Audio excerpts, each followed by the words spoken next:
Fashion সচেতন মেয়ে Phoebe Gates এখন নিজেই একজন উদ্যোক্তা।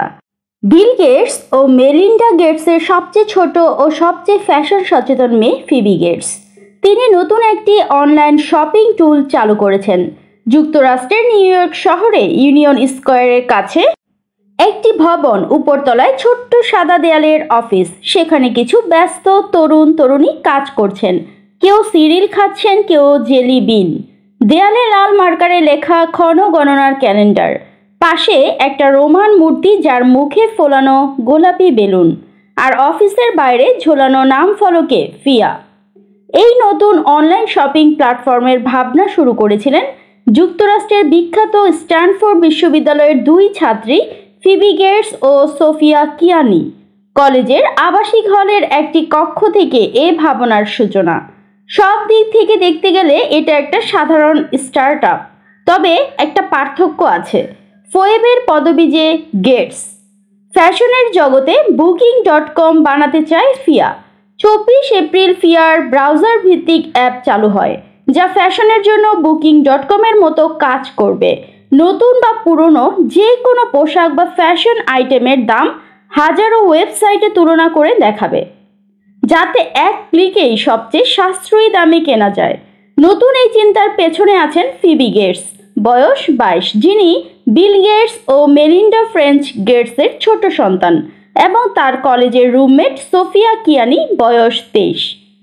নারীদের জন্য উদ্যোগ নেওয়াটা খুবই কঠিন কাজ, তার উপর যদি আবার হয় বিশ্বের অন্যতম ধনী প্রযুক্তি উদ্যোক্তার মেয়ে, তাহলে তো আরও জটিল। ফিবি বলেন, আমি জানি মানুষ সব সময় কিছু না কিছু বলবেই। আমাদের উদ্যোগ সফল হলে অনেকে বলবেন ও তো গেটসের মেয়ে, তাই পেরেছে। অনেকটা সত্যি, আমি হয়তো স্ট্যানফোর্ডে পড়তে পারতাম না যদি আমার পরিবার না থাকতো, কিন্তু এ নিয়ে আমার নিজের ভেতরেই একটা চাপ কাজ করে। ফোয়েবে বুঝে গেছেন অনেক ধরেই নেবেন যে তার নামের জোরেই তারা বিনিয়োগ পেয়েছেন। বড় বড় মেন্টর পেয়েছেন, যেমন ক্রিস জেনার কার্দাশিয়ানের মা, সারা ব্ল্যাকলি স্প্যানক্স বা জোয়ান ব্র্যাডফোর্ড হানির সাবেক প্রেসিডেন্ট। এমনকি জনপ্রিয় পডকাস্ট নির্মাতা অ্যালেক্স কুপার তাদের নিজস্ব podcast the burnouts with Phoebe and সোফিয়ার জন্য চুক্তিবদ্ধ করেছেন। এসবও অনেকে নামের কারণেই হয়েছে বলে ধরে নেবেন। বিল গেটসের ছোট মেয়ে বলেন, আমরা দুই রুমমেট আসলে জামা কাপড় নিয়ে ঝগড়া করি। অনলাইন শপিং সাইটে ঘেটে ঘেটে অফার খুঁজি। আমাদের মতো হাজারো মেয়ে আছেন। হয়তো ফিবির জীবনযাপন একটু আলাদা, কিন্তু চিন্তাভাবনায় অনেকেই কাছাকাছি। দ্য কেচার ইন দ্য রাই উপন্যাসের ফোয়েবে চরিত্রের নামে নাম রাখা ফিবি গেটস বড় হয়েছেন সিয়াটলে। 3 ভাই বোনের মধ্যে তিনি সবচেয়ে ছোট। বড় বোন শিশু চিকিৎসক, ভাই কংগ্রেসের একটি কমিটিতে কাজ করেন। স্কুল জীবনে ফিবি গ্রীষ্মকাল কাটাতেন রুয়ান্ডায়। তিনি ও তার পরিবার খুব প্রতিযোগিতাপ্রবণ। বাবার মতোই তার ADHD আছে, কথা বলেন 1.5 গুণ দ্রুত গতিতে, বসে বসে পা নাচাতে থাকেন। ফিবির পরিবারে মাইক্রোসফট নয়, বরং সমাজসেবার বিষয়টি শেখানো হয়েছে।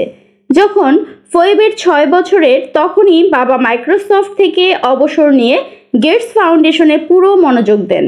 তার পরিবারের অন্য সদস্যদের চেয়ে ফিবি আলাদা, তিনি কিছুটা বহির্মুখী। বিল গেটস বলেন, ফিবি আমাদের মধ্যে সবচেয়ে আলাদা, কারণ সে মানুষের সঙ্গে দারুণ মিশে যেতে পারে।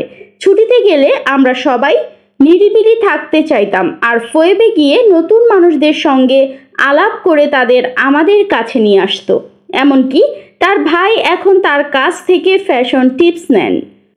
প্রতি রবিবার ফিবি সপ্তাহের জামা কাপড় ঠিক করে র্যাকে ঝুলিয়ে রাখেন, যাতে সকালে সময় নষ্ট না হয়। ফিবি ফ্যাশনের দারুণ ভক্ত। ফিবি এখন নিউ ইয়র্কে একটি অ্যাপার্টমেন্টে থাকেন, সঙ্গে 2টি র্যাগডল বিড়াল। বসার ঘর, রান্নাঘর, ডাইনিং সব একসঙ্গে। 20 ফুট উঁচু ছাদ। বাসায় রং অনুযায়ী সাজসজ্জা করা হয়েছে। ফিবি বলেন, আগে আমি খুব বাজে জামা কাপড় পরতাম। ফিবি এখন পরেন reformation dress, Lily Lawton blazer Postmark থেকে কেনা, ভিন্টেজ চ্যানেল বুট আর টিফানি গয়না রিয়েল থেকে। আগে শিন বা ফরএভার 21-এ কেনাকাটা করতেন, তখন তাকে নাকি সোফিয়া বলতেন, ওহ গার্ল নো। ফিবি এখন বেশিরভাগ জামা কাপড় কিনে থাকেন রিসেল সাইট থেকে, যেমন একবার $200 প্রাদা প্যান্ট পেয়ে প্রতিদিন পরে ফেলতেন। এখন তার ভাইও পোশাক নিয়ে তার কাছে পরামর্শ চান। সপ্তাহ জুড়ে কি পরবেন তা প্রতি রবিবার ঠিক করে একটি র্যাকে সাজিয়ে রাখেন। ফিবি অনলাইনে খুবই সক্রিয়। ফিবির প্রিয় রং গোলাপি, তার শোবার ঘরের রং হালকা গোলাপি। অভিনব আইডিয়া, নতুন পরিকল্পনা। ফিবি ও সোফিয়া প্রথমে একটি উদ্যোক্তা ক্লাসে ঢোকার জন্য আইডিয়া খুঁজছিলেন।